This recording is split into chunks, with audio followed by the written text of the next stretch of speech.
So it appears the majority of everybody in here understands what a SCADA is. For those that do not, hopefully I'll at least enlighten you of a high level of what SCADA is.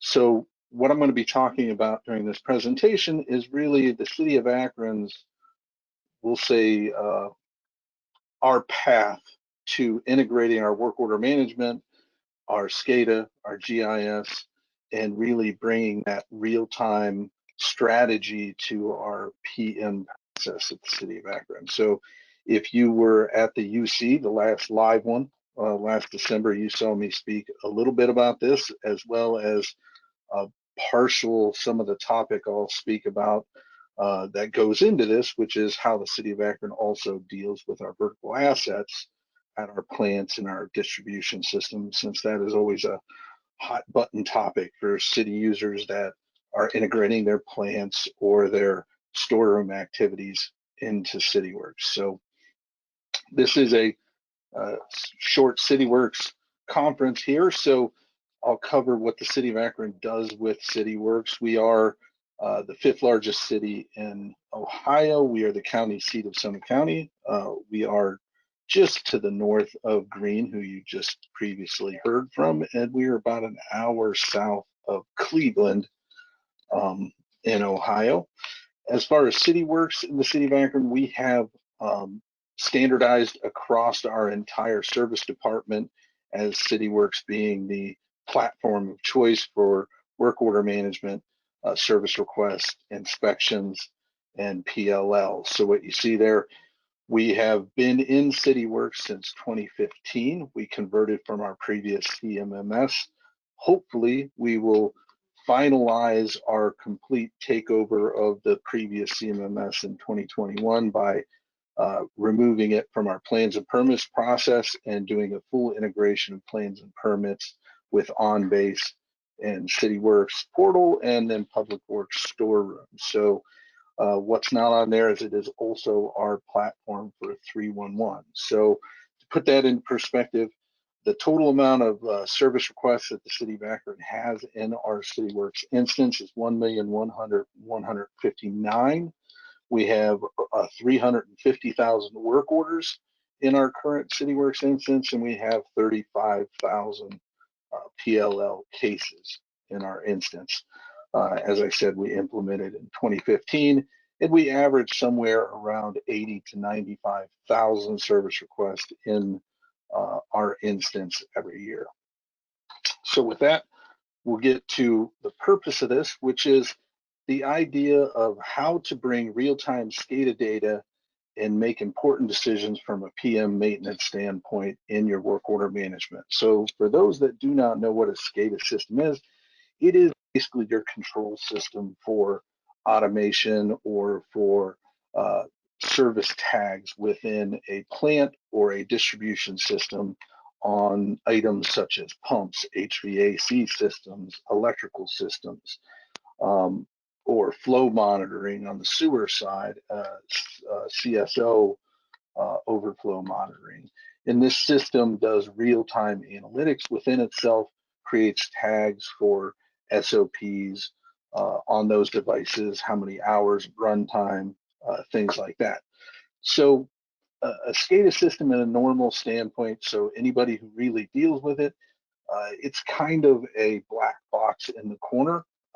People who deal with the SCADA don't like most of the network to touch it. They don't really like any other systems to integrate with it.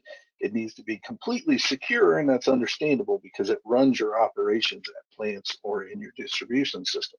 So you don't really want interference from any other system. So the City of Akron partnered with GrayMatter, who is our strategic partner for our current SCADA system, which is GE IFIX, and they have a product called GE Proficiency Workflow Manager. And we took a look at this and decided that, this was our opportunity to really take a new leap forward. We don't need to push using Cityworks anymore. We're pushing it. We have a ton of SRs, work orders. We have these processes running every day. What we need to do now is start kind of changing our mindset on how we leverage all these other systems to make ourselves more efficient. So we looked at SCADA, and we looked at this proficiency system, and we decided we really wanted to figure out how to use this system to leverage our SCADA system into Cityworks to make real-time operational decision making on that. So high level, for those that really know about SCADA, we are leveraging the historian, which we have multiple domains within our network. The SCADA is on its own domain, it is secure, so we cannot access that. So what we do is we replicate our SCADA in the historian on our normal network. So everything that happens in the SCADA creates those same tags in our standard network, and from there we access that within the proficiency workflow manager. So what we're doing is what this slide shows. We want to take real-time conditions, our asset data in the GIS, and we want to be able to combine those with Cityworks to really start making a live PM process of managing our assets within Cityworks.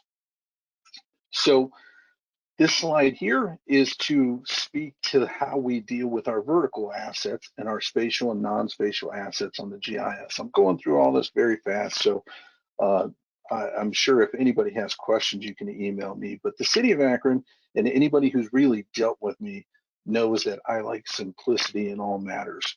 As a municipality, anything complex always becomes a problem, always costs us more money, and eventually the knowledge base goes away. So when we design, and I try and be involved in those designs, we try and flatten it as much as possible. So for our non-spatial assets in both our distribution system and in the plants, we went with a flat model.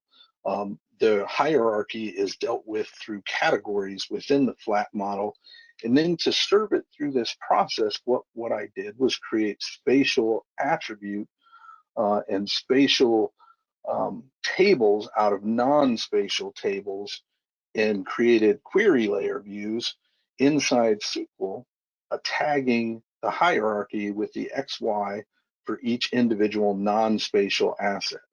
And the reason we went through this is we also, on the SCADA side, tagged each SCADA tag that we wanted to create a work order from with the actual asset ID. So when a SCADA tag is generated for a pump running 1,000 hours, it knows that 1,000 hours ran on this pump and its asset ID is this. So it can tag it into the GIS, which then ties it to Cityworks. This picture here is actually part of the workflow manager that we use to build this connection from the SCADA to Cityworks.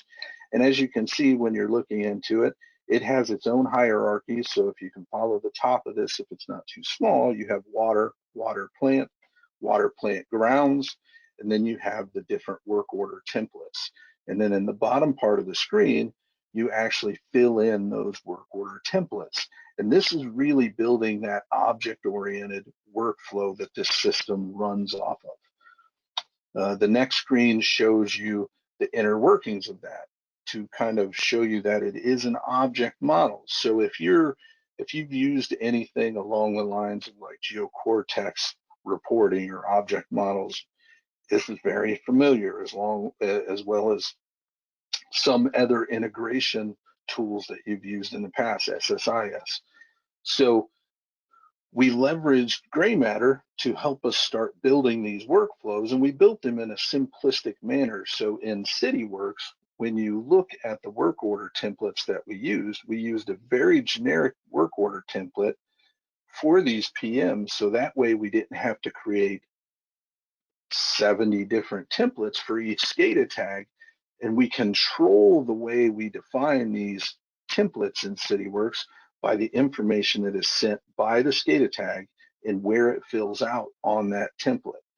So instead of making a chemical vault overflow work order, we created a water treatment plant corrective maintenance work order, which is triggered by a SCADA tag inside GE IFIX, And the way we differentiate what it's from and for is through the sub-description that we send.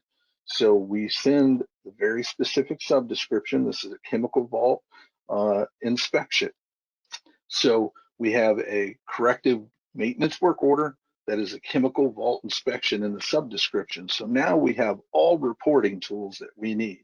And the rest of the information that is supplied on the work order is to give the actual worker more information to be able to complete the work. You'll see it tagged the actual asset that was sent through the work order maintenance SCADA tag.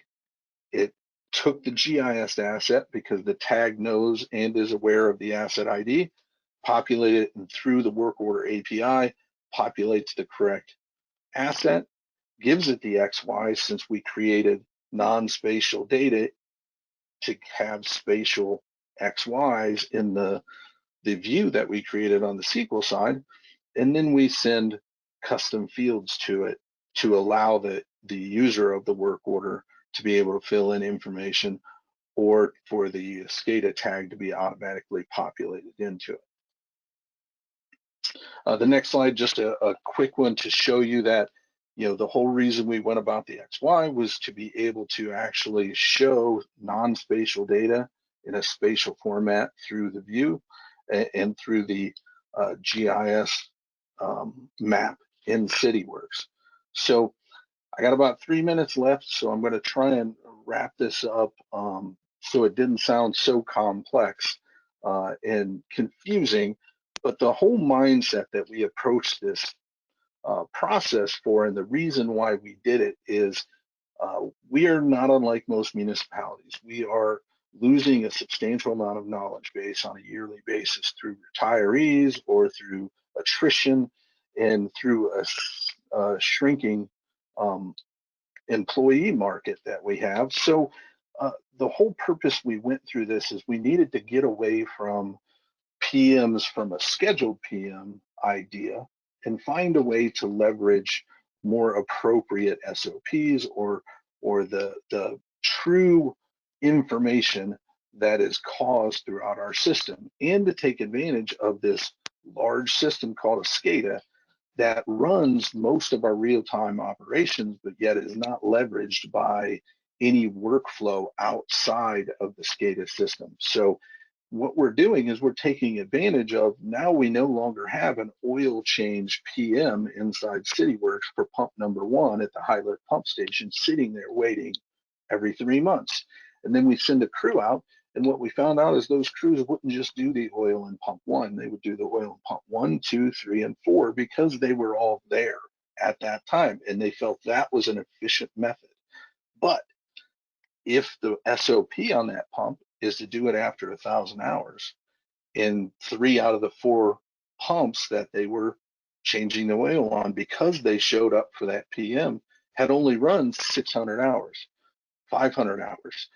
How much money are we losing by not allowing those to run their course when the SCADA system can tell us these type of operational issues?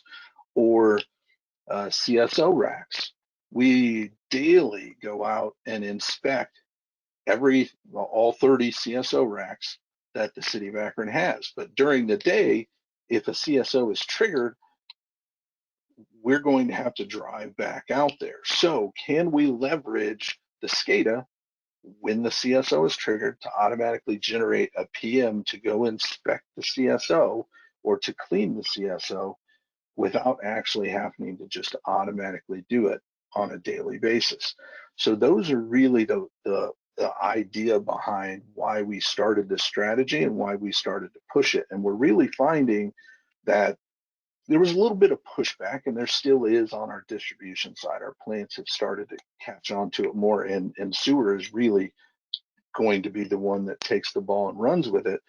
But it's very important for us to start leveraging these things and building this intelligence into the systems we already have as we lose these 36 to 40-year employees that they just automatically know every 3 months they're going to walk out and change oil. But that might not be the actual most efficient and proper manner to do it. So that was our whole goal behind focusing on this particular workflow and then expanding it throughout all our different scheduled processes and seeing systematically if we can start to replace those. So with that, I'm right at about the 15-minute mark. So I will stop talking, and if anybody has any questions, and my contact information is on there, so please feel free to contact me, because this is a fairly complex idea that I know is a hot topic for anybody who tries to implement it at plant. So